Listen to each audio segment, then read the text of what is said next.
दयेन मया कथम् अच्ययं खमे भन्ते भूरि पयो तथा जतन्।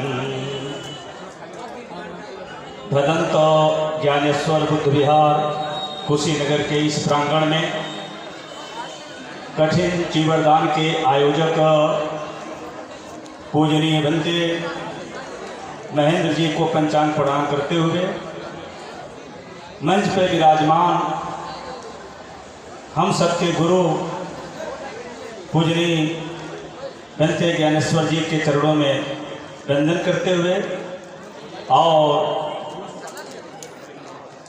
परम आदरणीय मुख्य अतिथि राम कुबेर यादव जी को हृदय से साधुवाद ज्ञापित करते हुए और पंचांग प्रणाम करते हुए सारनाथ से आए भदंत चंदिमा जी को और कुशीनगर से भदंत नंद रत्न जी को पंचांग प्रणाम करते हुए मैं दो शब्द आपके बीच में रखना चाहता हूँ। मंच की गरिमा मुझसे बने ऐसा प्रयास करता हूँ क्योंकि महाउपासक दोनों का बहुत गहरा संबंध भगवान ने अंगुत्तर निकाय में महानाम शाक्य से बताया। आज जो परिस्थितियां यहाँ देखने को मिली, जो यहाँ आदर्श देखने को मिला, मुझे ऐसा प्रतीत हुआ कि निश्चित तौर से बाबा साहब डॉक्टर अम्बेडकर ने जिस बुद्ध धर्म की परिकल्पना किया था और उन्होंने बताया था कि बुद्ध धर्म का उद्देश्य शील सदाचार युक्त करुणा मैत्री और बंधुत्व की भावना से परिपूर्ण आधुनिकतम वैज्ञानिक मान्यताओं पर आधारित जाति विहीन वर्ण विहीन वर्ग विहीन शोषण विहीन और समतावादी समाजवादी समाज की स्थापना करना है। तो इस मंच से हम सभी दानदाताओं का हृदय से साधुवाद ज्ञापित करते हुए मैं ये आपको बताना चाहता हूँ कि आज जो भारत है निश्चित तौर से बुद्ध का ये भारत नहीं है।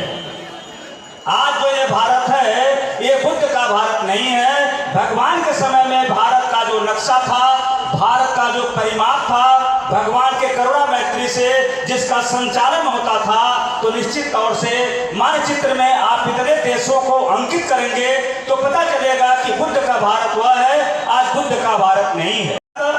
भगवान बुद्ध के समय में अफगानिस्तान भी भारत में ही था, जो 1876 में अलग हुआ। बुद्ध के भारत से भगवान की करुणा मैत्री का प्रभाव वीक होता गया, कमजोर होता गया, आताताई बढ़ते गए, जिसके कारण 1876 में अफगानिस्तान का निर्माण हो गया। 1904 में नेपाल का निर्माण हो गया। 1914 में तिब्बत का निर्माण हो गया। 1935 में श्रीलंका का निर्माण हो गया। 1937 में बर्मा का निर्माण हो गया। 1947 में पाकिस्तान का निर्माण हो गया और 1972 में बांग्लादेश का निर्माण हो गया। निश्चित तौर से इतना देश, इतना समूह मिला करके हम बुद्ध के भारत को देखते थे।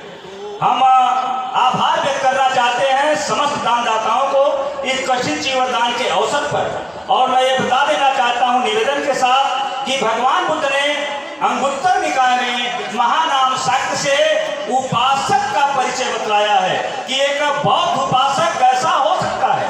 वो बौद्ध उपासक कैसा हो सकता है, अब बौद्ध उपासक के गुण क्या हो सकते हैं। हम सभी गुण के आधार पर भिक्षु बनते हैं, गुण के आधार पर भिक्षुनियां, गुण के आधार पर श्रामणेर, गुण के आधार पर श्रामणेरी, गुण के आधार पर उपासक, गुण के आधार महाउपासिका, ये हमारी श्रेणी है।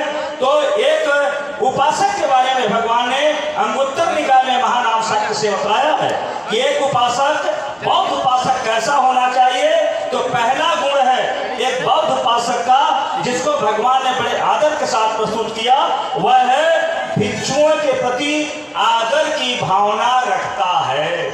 एक उपासक भिक्षुओं के प्रति आदर की भावना रखता है। दूसरा, धर्म को गिरते देख उसे उठाने का बहुत ऊंचा प्रयास करता है।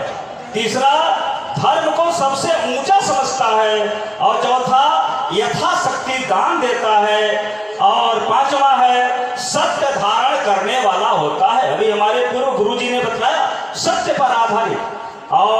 छठा है वह बहुत महत्वपूर्ण बात है एक बौद्ध उपासक का कि कौतूहल के मारे जीवन भर दूसरे के मतों के फंदों में नहीं पड़ता है।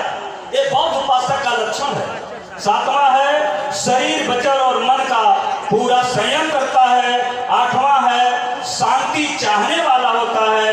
नौवां है बौद्ध उपासक एकता प्रिय होता है। और 10वां है केवल आडंबर नहीं करता, यथार्थ में बुद्ध धम्म संघ की शरण में आया होता है, किसी चौथी शरण में वह नहीं जाता है। निश्चित तौर से यहाँ समस्त जो बौद्ध उपासक दिखे, भगवान ने जो गुण अंगुत्तर निकाय में महानाम साक्ष्य से बताया वो सारे गुण आप में समाहित हैं। इसलिए आप सभी दानदाताओं को हृदय से साधुवाद ज्ञापित करते हुए मंचासीन भिक्षु संघ को पंचांग प्रदान करते हुए पूजनीय गुरु जी को सत बार वंदन अभिनंदन करते हुए आयोजक महोदय को हृदय से साधुवाद ज्ञापित करते हुए और निवेदन के साथ कहना है कि अगला कार्यक्रम एक बहुत बड़े हाल में गुरु जी तैयारी बनाए या पुनः बहुत बड़ा हाल तैयार करें।